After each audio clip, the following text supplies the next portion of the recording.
It's 8 o'clock. This is the UK Tonight. The Princess of Wales is in hospital this evening after abdominal surgery. The palace says she might not return to royal duties until Easter.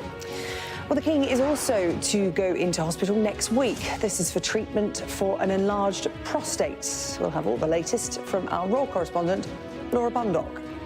Also coming up, the Prime Minister under pressure tonight as the Commons votes on his Rwanda bill. But a Conservative rebellion appears to be dropping away for a key vote later tonight. We'll be live in Westminster and Dover, where the small boats continue to cross the Channel. Plus, I'll be speaking tonight to the mother of a young woman killed in a fire started by an electric bike battery. Now she is campaigning for tougher rules to make sure that they're safe. And the undercover police sting to catch London's Rolex robbers. All that to come and much more on the UK Tonight.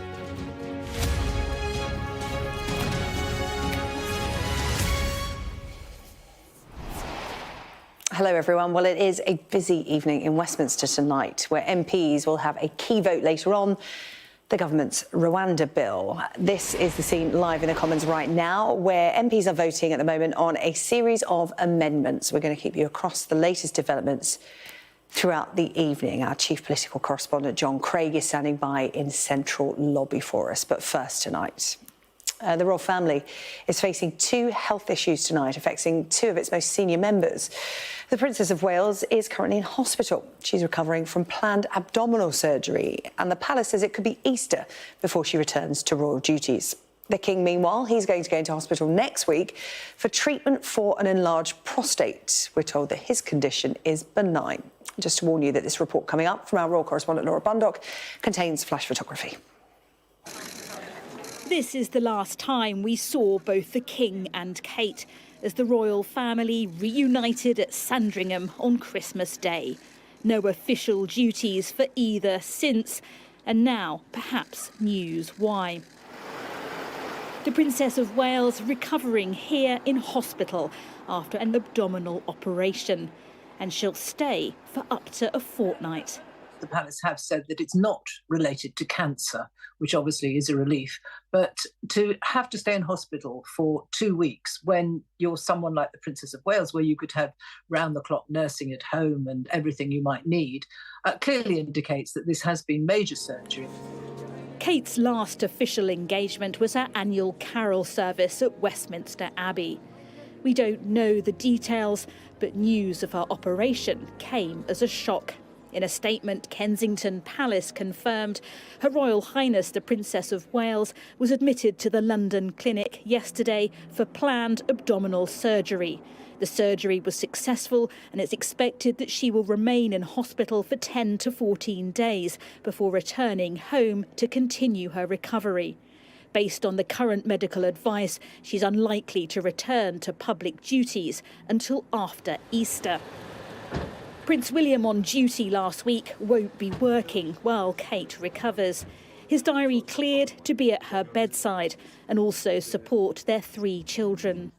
The royal family rarely comments on health issues, but within an hour and a half of the Wales's news came a statement from Buckingham Palace about the King, who is, we're told, undergoing treatment for an enlarged prostate.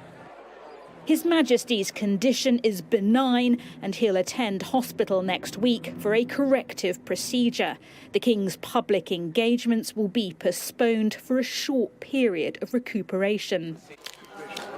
It's understood sharing these details was a deliberate decision taken by the King, who wanted to raise awareness and encourage others to get checked. I think someone of the King's profile to come out and speak about this procedure ahead of even having had the procedure will open the floodgates, hopefully, to men to come to charities like ours. We don't yet know how long the King, who is 75, will be off work. This is all incredibly unusual. 3 of the most senior royals out of action, with engagements postponed and working life on hold. It is almost unheard of. When it comes to personal issues, the royals are private, so raising concerns and making headlines about their health is certainly not how they'd want to start the new year. Laura Bundock, Sky News, Central London. It's not how they want to start the year, but health doesn't discriminate, does it? Laura's outside the hospital where the Princess of Wales is currently being treated. As you said there, Laura, in your report, likely to be in there for a week or two. And you also touched on it in your report that it's really rare for the royal family to be so open about such personal matters. Yeah, it really is rare, and I think that's what's been so striking about these two statements today. The Prince of Wales spending another night here in hospital. She could be here for up to 2 weeks, we understand. We're told that it was a planned operation, but certainly all this news today did come as something of a shock. She is, of course, a fit and active member of the royal family. Hasn't been seen since Christmas Day, hasn't been seen this year, in fact, but certainly on recent engagements, we've seen no sign of any health issues with her. And we've had this statement from Kensington Palace going into more detail I think we would normally expect, expressing that the Princess understands that there will be interest in what's going on, but she very much wants a lot of this to stay private. No actual details of what's happened have been released. But she's certainly one of the most high-profile members of the royal family. And then also we have this news of the King as well. And like I said there, this certainly won't be the headlines they'll have wanted to start the new year with. Laura, thank you. Laura Bundock for us in central London. With me in the studio now, Jack Royston, Chief Royal Correspondent at Newsweek. Jack, good to see you. Thank you for coming in to talk about this. It feels quite a bizarre thing to be talking about such private matters so publicly, but they are, of course, the royal family, and they've put this information out there as much as they want to. Let's first start by talking about the Princess of Wales. What's the knock-on effect of what's happening? Because obviously she's keeping the health side of it as private as she can. But of course she's got a personal family life and she's got her public life as well that's going to have an impact. Absolutely. This is going to virtually bring the monarchy to a standstill because obviously it's not just going to be Kate. William is going to be taking time out of his engagements in order to be by her bedside and spend time with the kids. It's going to be hugely disruptive for Kate's children because obviously children are used to stability, continuity. She's a very hands-on mum. She does the school run. She didn't go with William to Asia for the Earthshot Prize in autumn because she was helping George with his exams. So it's going to be a huge disruption for them, and William's going to have a role to play in trying to reassure them that mum's fine and recovery is just a matter of time. But with both Kate and William out of action, you know, the monarchy comes to a standstill. The King's going to be out of action too because of his prostate. So a lot of weight is going to fall on Camilla. She will still be free to do royal engagements, which she will do, but it's going to really turn the spotlight onto her. Why both pieces of news coming out pretty much one after the other? Is that just a timing thing in terms of obviously the King's going into hospital next week? Well, what I was told is that the King has royal engagements tomorrow that had to be cancelled, basically. So the palace had to start telling people that this was happening. And so once they started telling people privately, they just wanted to get that information out there. It's reassuring for the public if it comes from the palace rather than being leaked by somebody who maybe would have had a tangential role in a royal visit. And if you allow it to come out that way, then everyone panics. And also, with it being about the King's prostate, I mean, something you didn't think you'd be discussing on national television, but why not? Because, you know, we talk about prostate cancer rates amongst men, and people are being encouraged to talk about it more. So the fact that the King is coming out saying that he's going into hospital to get checked out, it's benign, but just by coming out and saying that, that's going to have a huge effect, isn't it? It's very brave thing for him to do. It's obviously, to a lot of people, there's an embarrassing part of the body, so part of what Charles is doing is he's showing people it's fine to talk about it. There's no taboo around it. There's no taboo around it, and, you know, you might kind of think perhaps he would have loved to have, got checked out a little earlier, perhaps. You know, he may have his own personal reasons for wanting to give other men a better chance at making the lifestyle changes that can make hospital procedures unnecessary. So, you know, if you get checked out early, you can stop drinking, you can stop drinking coffee. There's all kinds of things you can do to make this kind of procedure unnecessary. So I think he's clearly realised that there's a bit of an opportunity here for him to try and kind of give other men a better outcome. OK, well, Jack, really good to get your perspective on this developing story. Jack Royston from Newsweek. Good to see you. Thank you. Right, let's head to Westminster. MPs set to vote on the government's Rwanda plans. Only a small number of Tories are now expected to vote against Rishi Sunak tonight, despite threats to hand the Prime Minister an embarrassing defeat. That number has been dwindling throughout the day. However, a sizable rebellion on an amendment tabled by the former Immigration Minister, Robert Jenrick, happened. That was voted on in the past hour. The ayes to the right, 65. The noes to the left, 536. So the noes have it. The noes have it. Well, let's bring in our chief political correspondent, John Craig, who's in central lobby for us following this, to tell us where we are at this point in the evening. John. Well, you mentioned that Robert Jenrick amendment. That saw another big Tory rebellion. It was 59 Conservatives voting for the Jenrick amendment, plus 2 tellers. In fact, so that makes it bigger by 1 than the rebellion on Bill Cash's amendment last night. There were 4 DUP, but the real significant vote tonight is going to be a little later on, probably between 9:30 and 10 p.m. That's because there's a vote going on now on a Labour amendment, and then there's one more on what's called a stand part. That will be the end of the committee stage. Then they have a 1-hour debate on third reading. It'll be James Cleverly and Yvette Cooper, the Home Secretary and Shadow Home Secretary, whereas it's been more junior spokesmen during the committee stage. And then that vote. But the big significance is that before our very eyes, that rebellion is melting away. That vote of 60 or so Tory MPs on an amendment which was never going to get carried because the opposition parties weren't voting for it. That was just a protest vote, really.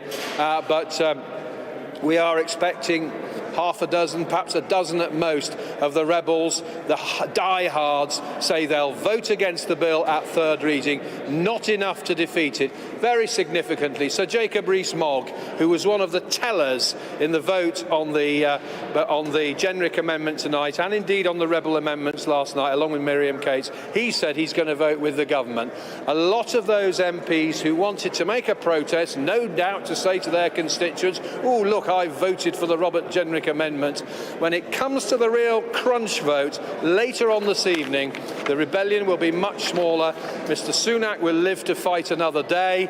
Obviously, he'd be bruised by this rebellion, the open warfare on the Tory backbenches over the past couple of days. Tory MPs squabbling and arguing with each other about the Rwanda policy. But crucially, he's won the vote. Now, of course, in a week or two's time, it all goes down there to the House of Lords, and my goodness, they're going to rip it to bits. And so that is a battle for another day. But as for tonight, when it gets to about 10 o'clock, Mr. Sunak will breathe a huge sigh of relief. He will have got the controversial Rwanda bill through the Commons, albeit with a couple of big rebellions along the way, but in the crucial vote later, a much smaller rebellion. He'll have got his bill through, cleared its final hurdle in the Commons, and there'll probably be a bit of a pause before it goes to the House of Lords. Will there be time to get the flights going before the election? Well, of course, a lot more hurdles to go, Lords, legal challenges and so on. But the key point is Mr. Sunak has won some breathing space tonight. He lives to fight another day, and despite some predictions, the government is not collapsing tonight. Not tonight. OK, John, thank you, but you'll be following the twists and turns as they happen this evening. More updates from John Craig here on Sky News throughout the night. Well, one of the reasons the Prime Minister is pushing ahead with these plans is that he believes it resonates with the voters that he'll need to turn out in the next general election. Our chief North of England correspondent, Greg Milam, has been speaking to people in Lee in Greater Manchester. The tranquil waters here could hardly feel further from the life and death turmoil on the English Channel. This is Lee, one of those places that turned against its Labour traditions 4 years ago, where the government says people want action on immigration. No one we spoke to thought Rwanda was the answer. The Rwanda bill does matter, as into we were just discussing that this morning about the money that's been spent on it. Would have been far better if it had gone into the National Health Service or somewhere else. It is important to us, but I don't think it's as important as to the money that's been wasted, really. What these people are fleeing for, for the right for reasons. But at the same time, why should we be the only? Why should it always seem to drop on us? In fact, over lunch in the coffee house by the lake, they all said there had to be a better way. Well, it's about having the facilities in France to screen people coming across and to allow them to come across in safe and in a legal way. They do seem intent, probably because like Rishi Sunak feels like there's an election coming up soon. He has to be seen to be doing something. Lee is one of those old red wall seats Labour hopes to win back, and immigration will be an election issue. 60 miles away in Sutton-in-Ashfield, on Downing Street, of course, the office of Lee Anderson, whose push for a tougher Rwanda bill cost him his job as deputy chairman of the party. It's going to keep on happening. It don't matter how many times we send people to Rwanda, it's never going to work. Coming here illegal, that's it, and sponging off other people. We're spending too much money on them when we've got our own homeless getting nothing. They're never going to go. They shouldn't let them be here. I don't want to do anything about them here. I want to do it before they get here. In Lee, Mick Taylor is a familiar figure for his outreach work with asylum seekers. And even those coming for economic reasons, he says, aren't deterred by the Rwanda plan. They'll take any risk that comes their way. If they're prepared to risk coming across the channel in a flimsy rubber dinghy, going to Rwanda's barely going to put them off. And yet the government ploughs on. The calculation that here and across the country, it is what the people want. Greg Milam, Sky News, Lee. Well, things are moving at the House of Commons, so that's where we return. This is the scene there live right now. The Rwanda bill has been debated all day. It's past its second reading. We're hearing from the opposition leader, Sir Keir Starmer, right now. The third reading of this Rwanda bill is about to get underway. We are expecting to hear from the Home Secretary, James Cleverly, shortly. Let's listen in to Sir Keir Starmer. Of Tony. I spoke to him last Thursday when he left hospital for the last time to spend as much time as he could with his family, and was able to pass on to him our thoughts, our respect, our affection for him, his commitment, his public service, and frankly, his sheer decency. I know that's not just felt across the Labour Party and the Labour movement, it's felt across this House and beyond. And can I just say thank you to those opposite who have sent messages. It is a great comfort to his family to know the respect that he was held in across this House. And our thoughts, of course, Mr Speaker, this evening are with his family at this difficult time. I say, minutes out tomorrow, and we'll give the House an opportunity for Well, that was Sir Keir Starmer there paying tribute to the veteran Labour MP Tony Lloyd, who died today at the age of 73. The third reading of the Rwanda bill now about to get underway. Now, well, we are Minister to move the reading. Right, OK, Minister. Thank you. Thank you, Mr Speaker. I, of course, echo the tribute to Sir Tony. Should just let the room just clear, yeah.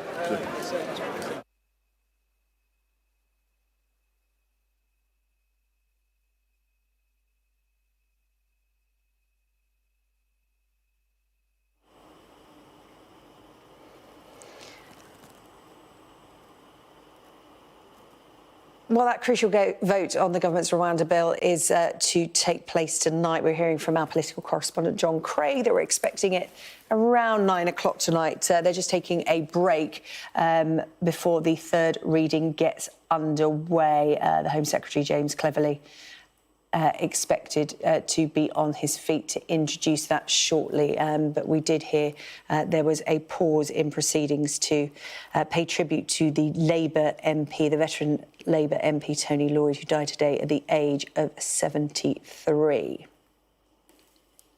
Mr Speaker, and I, of course, echo the tribute to Tony.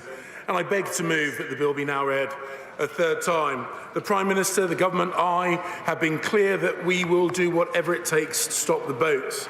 And we have, of course, been making progress on that pledge, reducing small boat arrivals by over a third last year. But to stop the boats completely, to stop them for good, we need to deter people from making these dangerous journeys, from risking their lives and from lining the pockets of evil, criminal people smuggling gangs.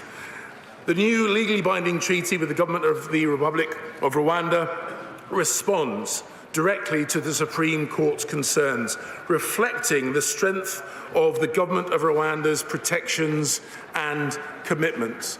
This bill sends an unambiguously clear message that if you enter the United Kingdom illegally, you cannot stay. This bill has been meticulously drafted to end the merry-go-round of legal challenges. People will not be able to use our asylum laws, human rights laws, or judicial reviews to block their legitimate removal. And the default will be for claims to be heard outside of this country. Only a very small number of migrants who face a real and an imminent risk of serious and irreversible harm will be able to appeal decisions in the UK. And if I will give way. Grateful, Mr. Speaker, to the Home Secretary. As things stand, can the Home Secretary confirm that if this bill receives royal assent, that it will not breach international law? Yes or no? My right honourable friend raises an important point and gives me an opportunity to be unambiguous and clear. As drafted, as we intend this bill to progress, it will be in complete compliance with international law. The UK takes international law seriously, and the countries that we choose to partner with internationally also take international law seriously. Because under our I will, and then I will make progress. Yeah. The intervention just now was extremely apposite. Could the Foreign Secretary be kind enough to give me the advice as to why he said what he just said about no breaches of international law? My honourable friend will know. My honourable friend will know that the government does not make its legal advice public. We have put forward, of course, an explanation of our position, but I am absolutely confident that we will maintain our long-standing tradition of being a country that not just abides by international law, but champions and defends international law. Under our new legislation, migrants will not be able to frustrate the decision to remove them to Rwanda by bringing systemic challenges about the general safety of Rwanda. I will. I'm grateful to the Home Secretary, Mr. Speaker, but could you give us assurance that if this bill is passed tonight, there will be a system in place that will accurately test its success, month by month, week by week, so that we know all this anger, all this frustration, all this work is not for nothing?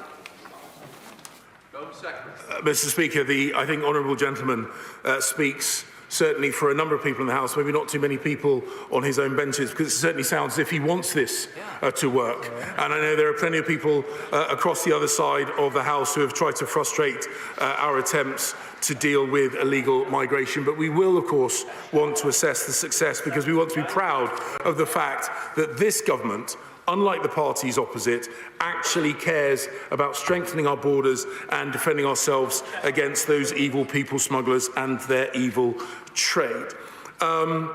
I want to make it clear that we will disapply the avenues used by individuals that blocked the first flight to Rwanda, including asylum and human rights claims, because without that very, very narrow route to individual challenge, we would undermine the treaty that we have just signed with Rwanda and run the very serious risk of collapsing the scheme, and that must not be allowed to happen. But if people attempt to use this route simply as a delaying tactic, they will have their claim dismissed by the Home Office and they will be removed. The bill also ensures that it is for ministers and for ministers alone to decide whether to comply with the ECHR interim measures, because it is for the British people and the British people alone to decide who comes and who stays in this country. The Prime Minister said He would not have included that clause unless we were intending and prepared to use it, and that is very much the case. We will not let foreign courts prevent us from managing our own borders. And, as reiterated by the Cabinet Office today, it is a responsibility, as the established case, that civil servants under the Civil Service Code are there to deliver ministers of the Crown's decisions. Mr. Speaker, the bill is key to stopping the boats once and for all, and to reassure some of the people who have approached me with concerns. I would remind them that Albanians previously made up around a third of small boat arrivals, but through working intensively and closely with Albania and their government, more than 5,000 people with no right to be here have been returned. And the deterrent was powerful enough to drive down arrivals from Albania by over 90%. Strasbourg has not intervened. Flights from Rwanda have not been stopped. And the House should understand that this legislation, once passed, will go even further and be even stronger than the legislation that underpins Albania. We obviously support the Albania agreement, but will he confirm that only 5% of Albanians who've arrived in the country over the last few years on small boats have actually been returned or removed? What's happened to the other 95%? As I said, this is about deterrence, and the deterrent effect is clear for anyone to see. Over 90% reduction in the number of Albanians who have arrived in these shores because of the deterrent effect. And I'm glad that she chose this point to intervene, because it reminds me, of course, that the Labour Party have, of course, no credible plans at all to manage our borders. They have tried to obstruct our plans to tackle illegal migration over and over again, more than 80 times. They even want to cut a deal with the EU that would see us receive 100,000 extra illegal migrants each and every year, and they cheer. She's pleased with the idea that they're going to receive an extra 100,000 every year. They can laugh, but we take this issue seriously, because it is not what our country needs, and it is not what our constituents want. Mr. Speaker, we are united in the agreement that stopping the boats and getting Rwanda partnership up and running is of the utmost importance. And having a debate about how to get the policy right is, of course, what this House is for. That is our collective job, and I respect my good friends and colleagues on my side of the House for putting forward amendments in good faith in order to do what they believe will strengthen the bill. But, Mr. Speaker, whilst my party sits only a short physical distance from the parties opposite, the gulf between our aspiration to control our borders and their blasé, laissez-faire attitude to border control could not be more stark. Stopping the boats is not just a question of policy. It is a question of morality, and it is a question of fairness. And it is this government, this party, the Conservative Party, which is the only party in this House taking this issue as seriously as it should. I urge this House to stick with our plan and to stop the boats. The question is that the bill now be read a third time. Shadow Home Secretary Yvette Cooper. Thank you, Mr. Speaker. Can I first just add my tributes to Tony Lloyd, who did such wonderful work in policing as well as in this place. Mr. Speaker, what a farce today and yesterday have been. Just another day of Tory chaos and carnage. A Prime Minister with no grip, while the British taxpayer is continually forced to pay the price. Former Tory cabinet ministers, deputy chairs from all sides queuing up to tell us it's a bad bill, it won't work, it won't protect our borders, it won't comply with international law, it's fatally flawed. The only thing the Tories all seem to agree on is that the scheme is failing, the law won't solve it, and the Prime Minister is failing too, and they know it.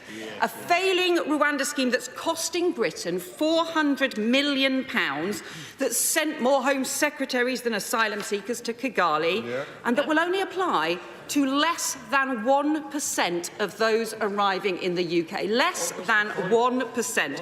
The third Tory law on channel crossings in 2 years. It will get through tonight, just like the previous two did, even though they failed, just like the last two, a total con on the British people. And this chaos leaves the Prime Minister's authority in tatters. He's in office but not in power. No one agrees with him on his policy, and the real weakness is that he doesn't even agree with it himself. A Prime Minister who is so weak he's lost control of the asylum system, lost control of our borders, and lost any control of the Tory party. 60 Tory MPs voting against the government, 2 deputy chairs sacked, a Home Secretary and Immigration Secretary formally lost, Cabinet Ministers briefing openly they don't support the bill. The Home Secretary himself thinks it's batshit. The Prime Minister tried to cancel it, and yet, so weak, they're still going ahead. And under the Tories, we've seen border security weakened while criminal gangs take hold because they've not taken the action that we need. The backlog soar, the budget bust. Criminal smuggler convictions have dropped by 30%. Returns have halved. And instead of the practical plans that Labour set out to set up the new Returns and Enforcement Unit, to stop the Home Office just losing thousands of people that it cannot keep track of, to stop the halving of the Returns Unit, to set up the new security powers to go after the criminal gangs, to stop this 30% drop in criminal gang smuggler convictions, and to have the additional cross-border police unit that we could be investing in if we weren't spending so much money on this failing Rwanda scheme. Because it's £400 million of taxpayers' money going to Rwanda, all without a single person being sent, all in addition to their whopping multi-billion-pound hotel bill. And of course, if they get flights off, it's probably another 10 to 20 million for every 100 people they actually manage to send. And President Kagame, an astonishing intervention this afternoon, saying he's happy for it to be scrapped and maybe offering to refund the money. Think what we could do with £400 million, Mr. Speaker. It's more than a third of the budget of the National Crime Agency. But the Kigali government have clarified the position this afternoon, and it's even worse. They've said, under the terms of the agreement, Rwanda has no obligation to return any of the funds paid. If no migrants come and the UK government wishes to request a refund of the portion of funding allocated to support, we will consider this request. Unbelievable. The government signed a deal, signed a whole series of cheques to send hundreds of millions of pounds of British taxpayers' money to Rwanda for a scheme they were warned would not work, that they were warned might be unlawful, they were warned would not work as a deterrent, and they were warned would be unenforceable and at high risk of fraud. Yet they signed it because they don't give a damn about taxpayers' money. And now they want to pass this bill and spend even more taxpayers' money on this failing scheme, a scheme which is only likely to cover less than 1% of the people who arrived in the country last year. Over 90,000 people who applied for asylum. And the Court of Appeal said Rwanda only had capacity for 100 people. The Immigration Minister admitted it's just a few hundred and not any time soon. And if they ever finally implement the Illegal Migration Act, that will immediately create a list of 35,000 people the Home Secretary is supposed to immediately send to Rwanda. And at this rate, it will take the government 100 years to implement their own failing policy. Although, to be honest, it is probably even worse than that, because they can't even find most of the 5,000 people that they put on the initial Rwanda list. Totally unbelievable. The Prime Minister and the Home Secretary, in the space of about 18 months, have literally lost 4,200 people they planned to send to Rwanda. I bet the Prime Minister wishes he could lose a few of those Home Secretaries he managed to send. And he did indeed lose his Immigration Minister.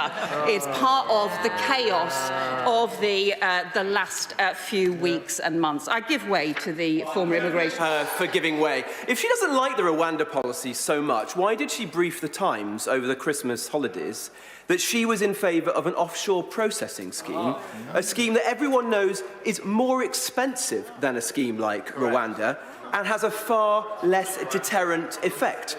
So it seems to be that everything that she doesn't like is her plan except she didn't have the guts to put her name to it, so she briefed the Times anonymously. Yeah. Nice try with total nonsense from the former immigration minister, who does have a history of making things up. Let's be clear, it's not clear that there's anything on the planet that is more expensive per person than the government's Rwanda scheme, £400 million, in order to send nobody to Rwanda and to totally fail. But look, the former immigration minister, I give him credit, he has exposed the real front bench plan, the real government's plan, the real Prime Minister's plan. It is just to try, in the former immigration minister's words, to try and get a few symbolic flights off before a general election with a small number of people on them, not to worry about handing over a small fortune to another country, not to worry about the fact that all this focus on one small failing scheme means they're failing to go after the gangs and they've lost thousands of people the Home Office should be tracking, not to worry about the fact that this new law is so badly drawn up that, frankly, they may be ordered by the courts to bring people back at further huge cost to the British taxpayer, turning the whole thing into an even bigger farce. That is not a workable policy. It is a massive, costly con. They're trying to con voters, trying to con their own party, but actually the fact is everybody can see through it now. He's a £400 million Rwanda scheme for a few hundred people is like the Emperor's new clothes. And the Prime Minister and his immigration ministers have been desperately spinning the invisible thread, but we can all see through it. The Home Secretary is just wandering naked round this chamber, waving a little treaty as a fig leaf to hide his modesty behind. I admit he doesn't have much modesty to hide.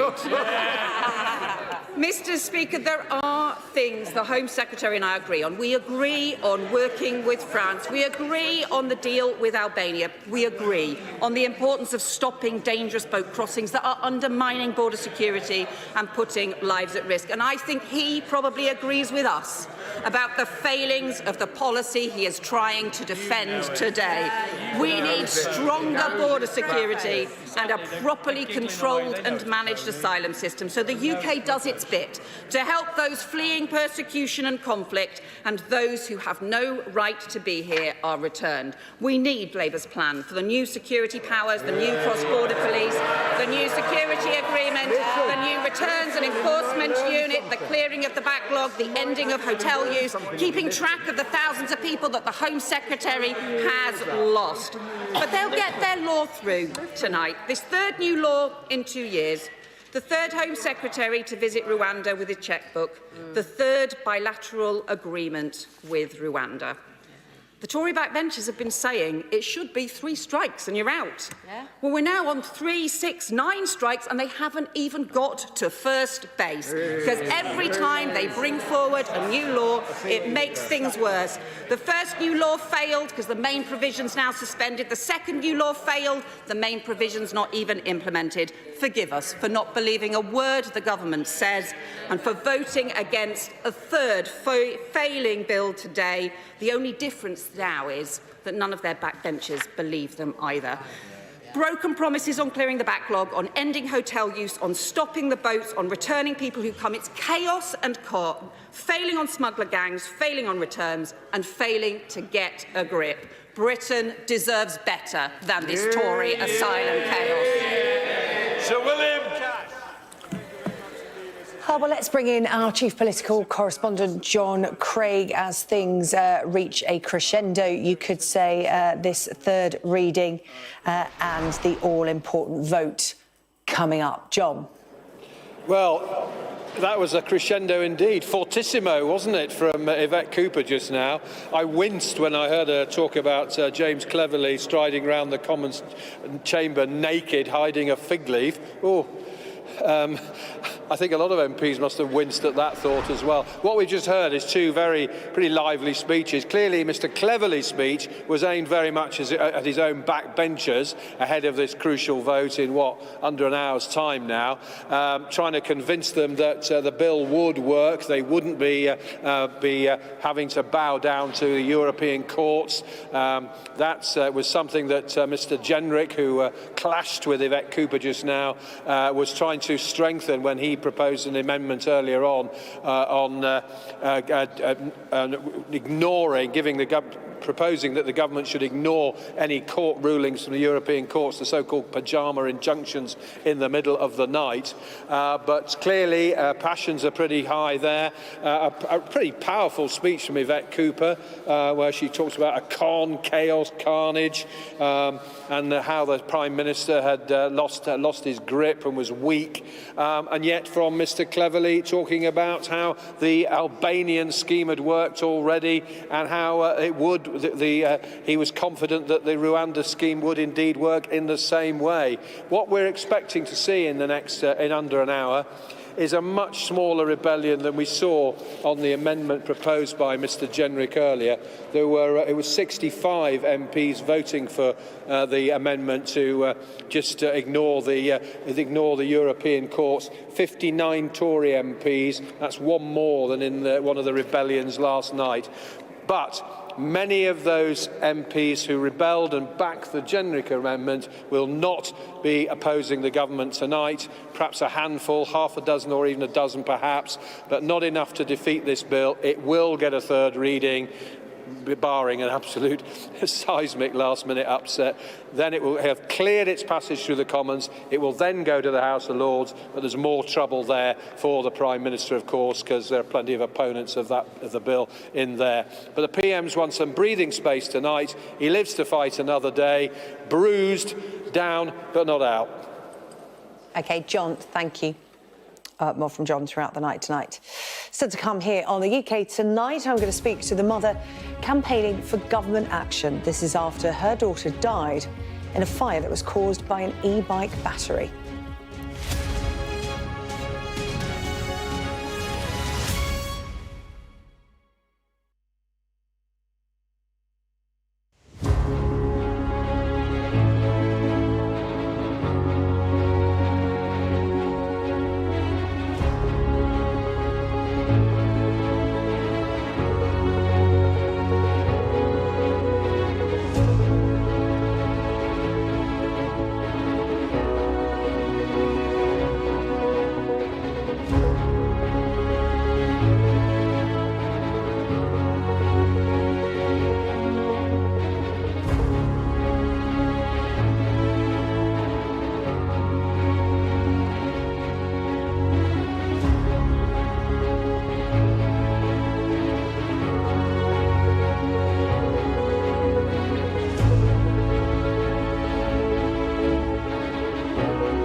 The mother of a young woman killed in a fire started by an electric bike battery has called on the government to do more to ensure that the devices are safe.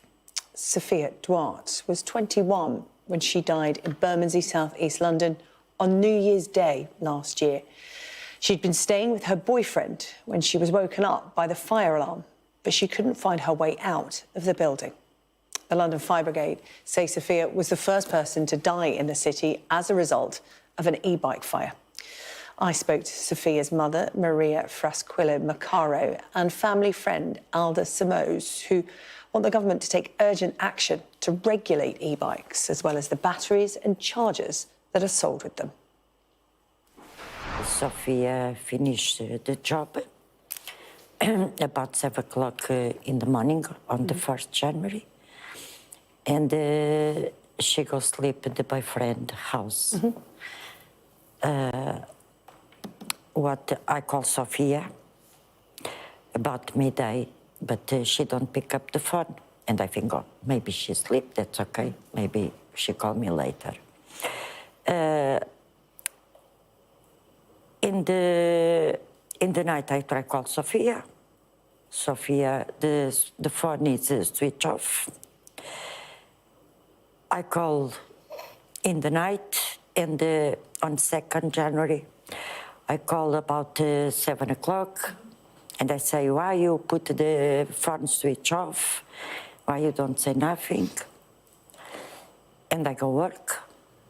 About 3 o'clock, a friend called me and said, Maria, you are okay?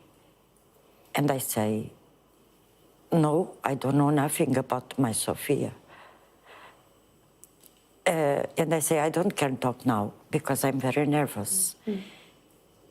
After 5 minutes, called the doctor, my friend, and tell me, Maria, are you okay? And I say, again, what's happened? And she tell me, I see in Instagram's RIP Sophia. That's how you found out, through social media? And I said, but what happened? And she tell me, it's in a fire. And I say, what do you know this? We have pictures in Instagram about the fire. And after about 5 o'clock come the coroner and tell me Sophia passed away. I ask, and he tell me it's the e-bikes. And after this, I speak with the boyfriend, Sophia. He tell me it's the bike is a modification. And he's in charge near the exit? Yes. And have another one. This one explode, but stay together, you know. This one explodes, another one. And the fire come out, come up. And Sophia sleep in the 2nd floor. She starts sleeping about 4 o'clock because, you know, she's with the boyfriend, talk, enjoy the time. And the boyfriend wake up, listen, somebody called the name. And he said, he tell me, darling, he opened the door. When he see but have too much smoke in the room, he try open the door and he called Sophia for wake up. I don't know what happened. He jumped for the window. The rest of the people on the 1st floor jump for the window. My Sophia stayed. But she come out of the room for the corridor. She find the police find Sophia 1 meter near the door for the room. I don't know, darling, what happened. I don't understand why my Sophia not jumped to the window. I don't know nothing, darling. What I can say is for the people have e-bikes or e-scooters, don't live in the exit door. Don't live inside the house. Don't put in charge when the people go sleep or something like that. The people need to be careful with this, darling, because what happened to my Sophia is very hard. And I'm sure Sophie is happy if me can do something for the don't happen for another families. You do not want your daughter's death to be in vain, and you want to protect other families because e-bikes and e-scooters are rising in popularity. Yes. Many people, I'm sure, watching tonight will have got one for Christmas. But Alda, you're a close friend of the family. You knew Sophia. And that story there is the real consequences of something that seems so innocuous. This is something that has a battery. As with most devices, you would put on charge overnight. But there are dangers with that because the implications with e-bikes and e-scooters is that they're not properly regulated at the moment. What is it that you're both calling for? And especially the converted bikes, because people are buying the converted kits online. It's converted, it's second-hand batteries, it's counterfeit chargers from China. We just want the government to bring up rules that will protect the consumers, including things like the regulations of what kind of products can come into our market. Because people don't, even people, we're not blaming people for this, it's people that are buying batteries. Sometimes they don't even know if it's the right one. They will buy the wrong charger, or even if the charger stops working, they'll buy another one. It's the universal chargers. There is a lot. Because a lot of it is bought on the internet. Exactly. And a lot of that is coming from countries that aren't regulated. And also commit to writing to this committee to tell us. And e-scooters, obviously, when you put a car in for an MOT, garages are licensed. Those that are modifying bikes and scooters are not. The London Fire Brigade said up to August last year, during that year, 104 fires were caused by e-bikes and e-scooters. There were 3 deaths and 50 injuries in London. There have been more deaths up and down the country. And as you described so well there, Maria, the fire that took Sophia erupted within minutes, and we keep hearing the stories of it's difficult for people to leave because, as you said, they leave them on charge by bedroom doors, by exit doors, and that's so dangerous. Yes. You both had a meeting with the government's Office for Product and Safety Standards today. What would you like to see happen in Sophia's name, Maria? I want this change, have rules, darling, because don't have. The people can take on the trains. Imagine if this happened in the underground. Yeah. And I'm sure, darling, because my Sophia is a, is a girl who enjoyed the life too much, darling. 21 years, and I'm sure she's happy if she dies, but she can save another person's. Well, I wish the government change this, put rules, and finish this, darling, because it's no point for this happen. And you see, my Sophia died the 1st January last year, and happened again.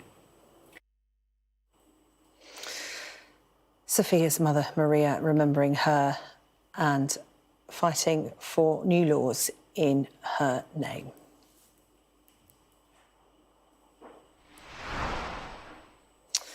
Let's return live to the Commons. MPs debating that 3rd reading of the government's Rwanda bill, the key vote expected within the next hour. In the end, only a small number of Conservatives are expected to vote against Rishi Sunak tonight. That's despite threats over the last few days to hand the Prime Minister an embarrassing defeat. Let's have a listen in. Therese Coffey on her feet speaking. Which really isn't a plan by the Labour Party, but I want to say to my right honourable and honourable friends, do support this bill tonight so we have the biggest majority possible. And I point to clause 2 of the bill, where specifically it says in law, and I appreciate what other members have said, but it's very specific that when decision makers are making these decisions, that Parliament has given its full confidence that when people go to Rwanda, that they will be treated fairly, that the conventions will be applied, and then we will have that effective process, but also that effective deterrent, which I think actually the whole House seeks. So, Mr. Speaker, let's be clear, let's talk as one voice. I wish that the opposition would come on this side. I know from their track record of opposing the Illegal Migration Act that actually they might talk the talk, they're full of bluster, they don't really mean it, they don't really care. But I know that this Conservative government cares, I know that every Conservative MP cares, and we need to make sure that the Lords listen to the elected House. Let's bring in our chief political correspondent, John Craig. John, bring us up to date with where we are at this stage. This is the third reading underway. We had the Home Secretary James Cleverly stand up in the House earlier on, addressing a key concern about this Rwanda bill, and that is whether it was compliant with international law. He said it would be, there'd be no breach, but he said again that the government's not in the habit of showing its legal advice. That's what the Home Secretary was saying, yes. He was basically a speech addressing his own backbenchers, his rebels on the Tory backbenches, assuring them that, first of all, that the government would not bow to judgments by European courts, and yet at the same time insisting that they were fulfilling their international obligations.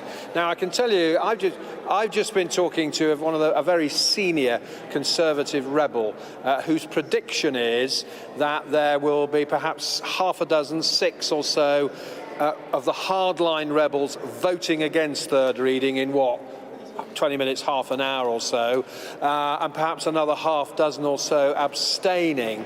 Now, all this has come about, this climb down, if you like, by the rebels has come about following a meeting they held this afternoon. And I'm told that a crucial factor in persuading many of them to back the government was a speech, an appeal by Sir Jacob Rees-Mogg, the former cabinet minister, who basically said to the rebels, look, this bill is better than no bill. It's not a perfect bill, but it's better than no bill. Do you really want to bring down the Prime Minister and bring about a general election? And so that has persuaded many of the rebels to vote with the government, so Rishi Sunak will win tonight. Thank you, John Craig, keeping up to date with events live in the House of Commons. That's all from the UK tonight. We will be back at 8 o'clock tomorrow night. In the meantime, Sophie Ridge takes over coverage of those events in Westminster tonight. Stay tuned.